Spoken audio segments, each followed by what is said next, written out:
I have not uploaded on this channel in a year. In fact, my last video was last year's favourite books video. So hello again, a year later, a year wiser. I have recently-ish, a couple of months ago, started a new chapter of my life.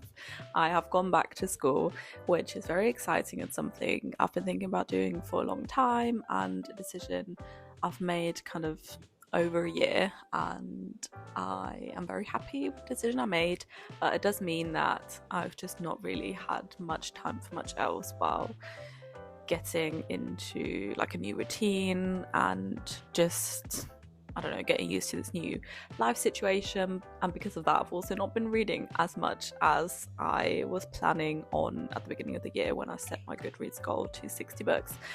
I am still quite happy with the amount of books that I read, considering my situation and all of the reading I had to do for school this year. I still managed to read 52 books, which, well, actually I think I'm at 54 at this point, so I'm quite happy with that. I am definitely going to set my reading goal lower next year. Maybe I'm going to aim for 40. I don't subscribe to the whole more is more when it comes to reading books, so yes, that's my plan for the next year. Even though this wasn't the best reading year I've had, I still read some really, really good books, and I would love to talk about them right now. This, I think, is still everyone's favourite video to make and to watch, so I still wanted to make it, even though I have not been on this YouTube channel a long time. I feel like I should have dressed up for the occasion, but I've just come back from the gym and had a shower and stuff, so I'm not in that mood. I'm more in a chill mood. It's also New Year's Eve, and I don't know, I've just been feeling really calm, so I didn't want to dress up. Anyway, I have got 9 of my favourite books. I was quite annoyed that it wasn't 10, but I also had to be truthful with myself, and I wanted to just pick the standouts. I don't think I had an actual favourite book of the year. I just had 9 books that I really, really liked. The first one that I read earlier this year, these are all in chronological order of how I read them, by the way, is The Rachel Incident by Caroline O'Donoghue. This is a book that follows 2 students in Cork in Ireland, and they meet in a bookstore that they both work at, and they have kind of they have this immediate platonic soulmate connection to each other. The protagonist Rachel also has this deep infatuation with her professor, Dr. Byrne, so her and James kind of come up with this plan on how they can get him interested in Rachel, or how he can or how they can make him pay attention to her. And they set up this book event at the bookstore. He's just written a book and things don't go as planned. What I specifically liked about this book was the setting, both it being set in Ireland and in a bookstore.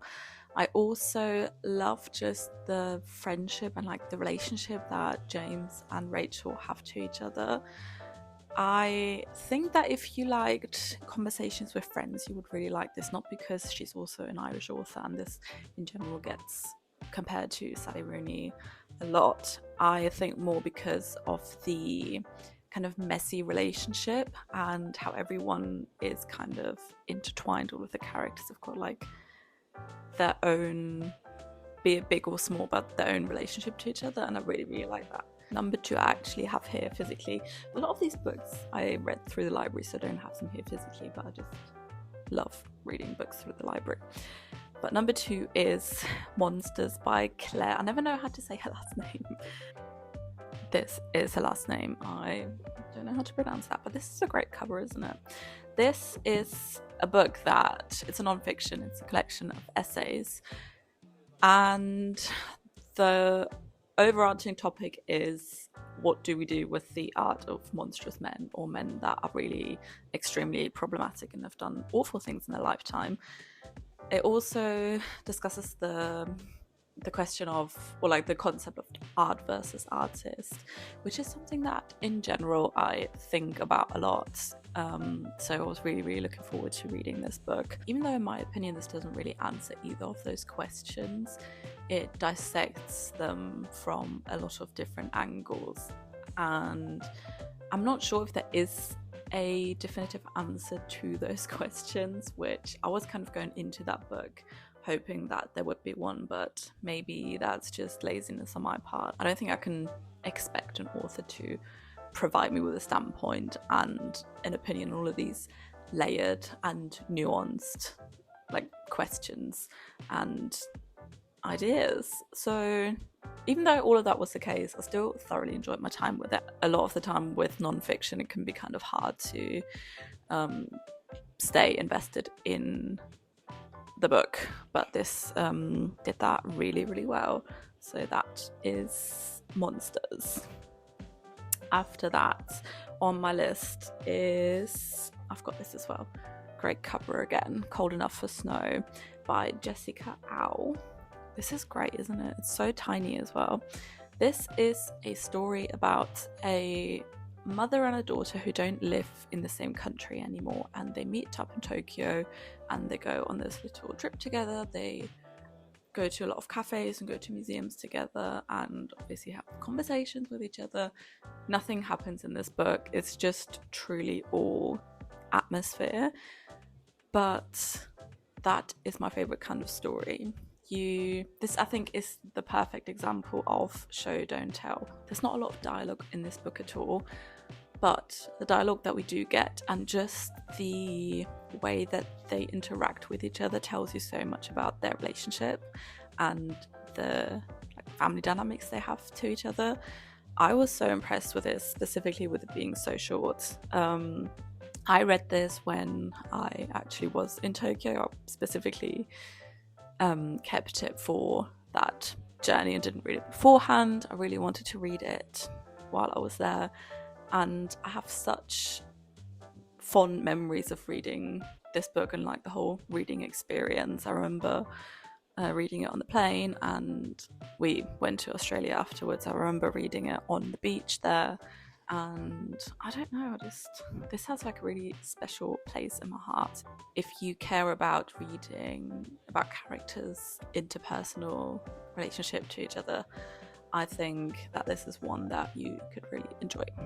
This next book is probably the biggest surprise of my whole reading year, and it's Fourth Wing by Rebecca Yarros. I am as surprised as everyone else. I feel like this does not fit into my usual reading at all.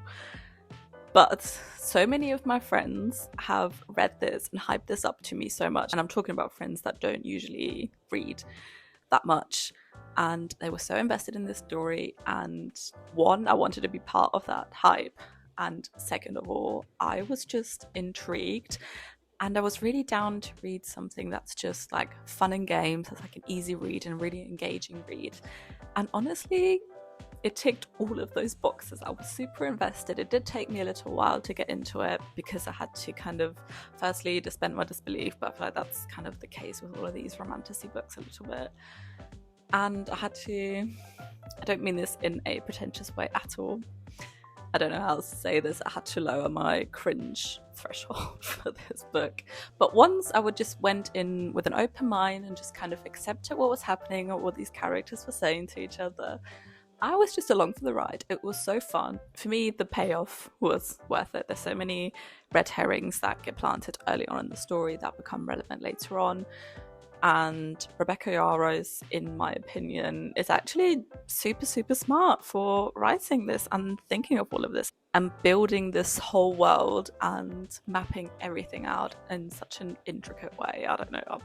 I was impressed and I was very invested, and I am excited for Onyx Storm to come out next month. I cannot wait. I'm going to move closer to the camera a little bit because the camera keeps focusing on the background and not on me, and it's kind of annoying. Anyway.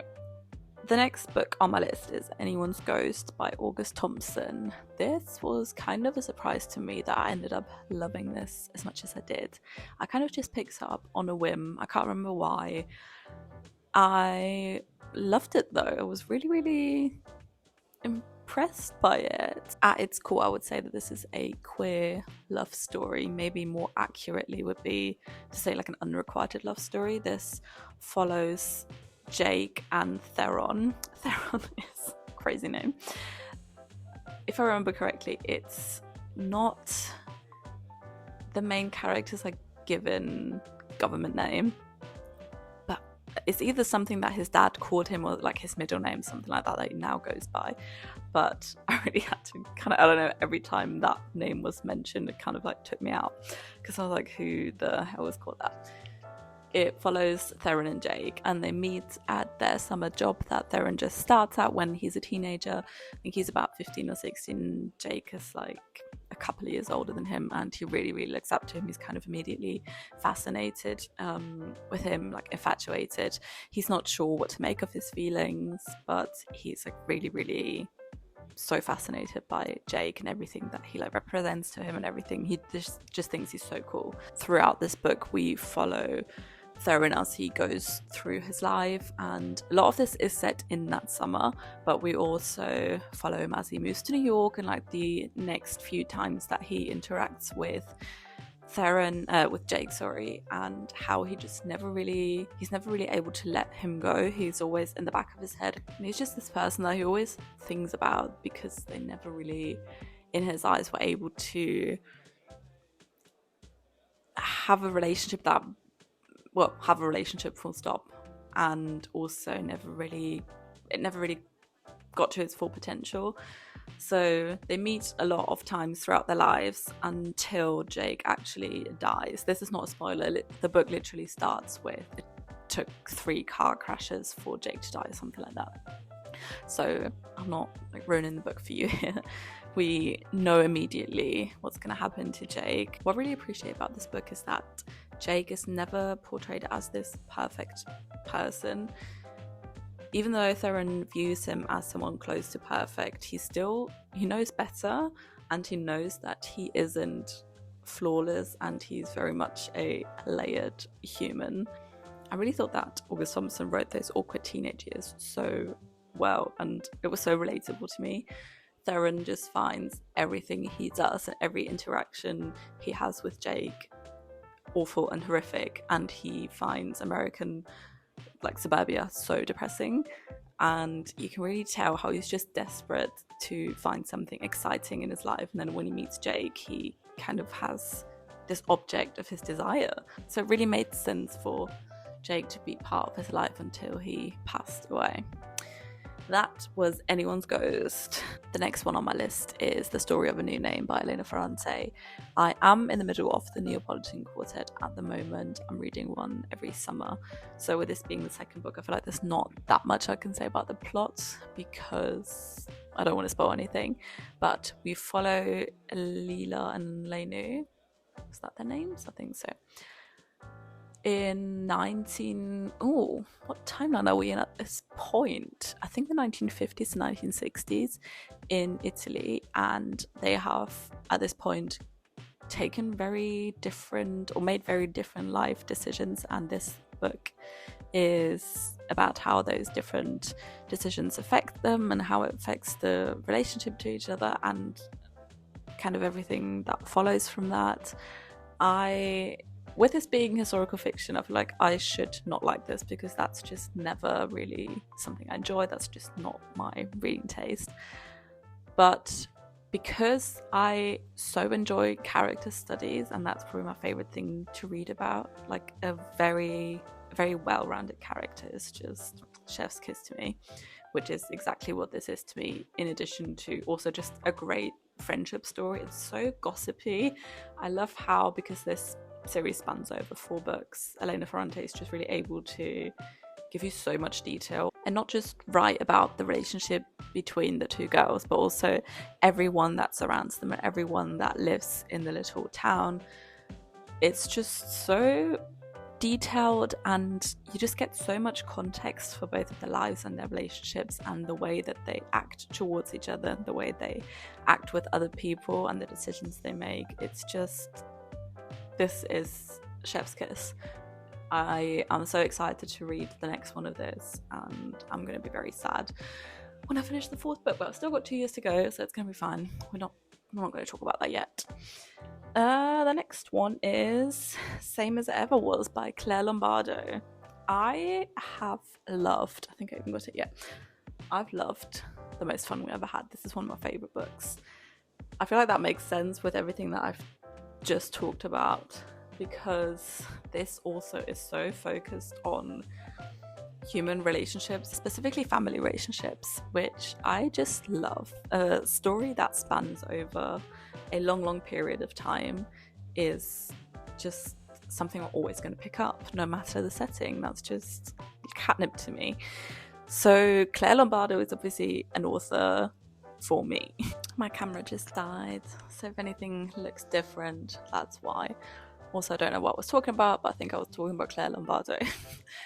The two books, The Most Fun We Ever Had and Same as Ever Was, have quite a similar plot, I think. This one has two timelines, and we follow Julia, the protagonist. Once, when she is a young mum, she has a son who's about, I think, 2 years old, and the second one is present day, when her son is about 20-ish, early 20s, and he just tells his parents that he is also going to get married and he's going to have a child of his own with his new girlfriend, who the parents don't even know.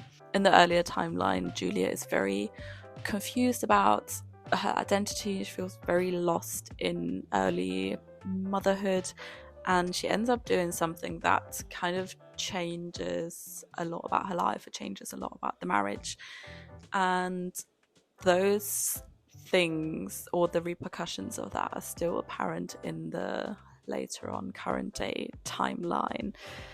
This is kind of one of those books where everything happens but there's not much plot. It's more interpersonal, and it's more about the dialogue and about the conversations that these people have.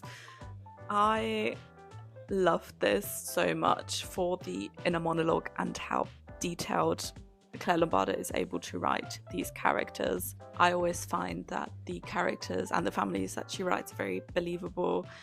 They're real families and not these picture book families. I just think that she's so talented at doing what she does, and so talented at writing the types of stories that she always seems to write, and she's definitely got a niche, and I am a fan of that niche. I love her. I'm excited to see what else she's gonna write in the future, if it's always gonna be family stories, or if she's gonna branch out, which, to be honest, I don't think it's a negative thing to write similar stories over and over again. I don't think that's a negative thing. I would read any of her stories. Next up, the second to last one on my list is Monstrilio by Gerardo Samano, Cordova. I'm sure I said that name perfectly, perfect pronunciation. I did not know what to expect when starting this book. This is a book about a couple who lose their son when he's about 5 or 6, I believe, and the mother decides to keep a piece of his lung, and the piece of the lung ends up turning into something resembling a human. This is a story about love and grief and acceptance. Don't get me wrong, there's definitely a lot of horrific and brutal scenes in there. Some of them made me feel so queasy, specifically one towards the end, but somehow the author, like the writing, still makes you feel for Monstrilio and you want the best for him, and he's just so lovable, and the writing is just so tender. It was so interesting to have this like juxtaposition of, on one side, this novel being so warm and tender, and then these brutal scenes. I really liked the mixture of that. If you can handle it, I would definitely say pick it up, but read some trigger warnings beforehand. And my last book, I literally finished this 3 days ago, is Motherhood by Sheila Heti. As you can see, I tabbed a lot on this. This is crazy. I have heard so many people talk about this. I always knew that it was going to be a book that I was eventually going to read and I was going to love. I knew that this was going to be a 5-star for me the first time I heard someone speak about it. But I was talking to my friend Anna about this as well. This is a book that finds you at the right place in your life where you need to read it. and at least that was the case for me. I don't want to make the statement that this is the case for everyone, but it was definitely the case for me. I love this. This is an auto-fiction book, I want to call it. It's a bit experimental in that Sheila Heti kind of muses on the topic of motherhood and whether or not she wants to have a child. She has this, or she finds out about this Chinese tradition of flipping 3 coins, I think, and it basically giving you a inherently correct answer. And there's these vignettes all throughout this book of her tossing these coins and asking questions to the universe. I really fucked with this. It was so honest in a way that I've never really read in any book or any writing, any text about motherhood. And she asks these really honest questions to herself, and I was so impressed by her writing. It was so enlightening for me. Within this book, Sheila Heti answers questions that I never even knew I had and kind of puts a name on things that I only thought about as ideas or feelings, and it was so interesting and just like affirming to see that this is a universal feeling and that other people also feel like this. And I thought it was really, really impactful the way that she writes about all of her doubts, and I don't know, this just was like kind of life-changing for me. This is a book that I'm definitely gonna read again. If I had to pick, I think that this would be my favorite book of the year and the most impactful book that I've read in a long time, and I knew it would be. I knew I would feel like this about it, and I am so intrigued to pick up other things by Sheila Heti now. I've got Pure Colour on my shelf in my bedroom, and I know this is even more experimental. I'm kind of down to see what the common denominator is between those books and what Sheila Heti is like as an author, because I feel like I just got this snapshot of this one specific topic that she's obviously written about in this book, but I want to see more of her. I want to get like a broader picture of her. Okay, this was everything. This was my 9 favorite books of the year. There were a lot of bangers in this, I'm not gonna lie. Even though this wasn't the most successful reading year. What is success anyway? I need to get rid of those binary ideas of successful and unsuccessful when it comes to reading specifically, but also in my life in general. So that's something I can work on in 2025. Thank you so much for watching. I really, really appreciate it. I can't promise that I'm going to upload more on this channel in the future because I just don't know how much time I'm going to have while I'm at school. I fear there's going to be a lot of academic reading in my future to come, specifically in the next 2 years. But I'm sure there's still going to be time for a lot of fun reading. I've specifically got an idea for a reading vlog I want to do, so maybe fingers crossed I'm going to get around to doing that. If not, I'll probably see you in the next year, hopefully before that, but I'll definitely see you at the end of 2025. Until then, I would love to hear everyone's favourite books. That's my favourite thing about this time of year, to hear everyone's favourite books and what they enjoyed reading, and get some inspiration and maybe pick up some books that I would not have been or wouldn't have been on my radar. That is just a joy in my life and something that comes with this time of year. Okay, anyway, goodbye, and I'll hopefully see you soon.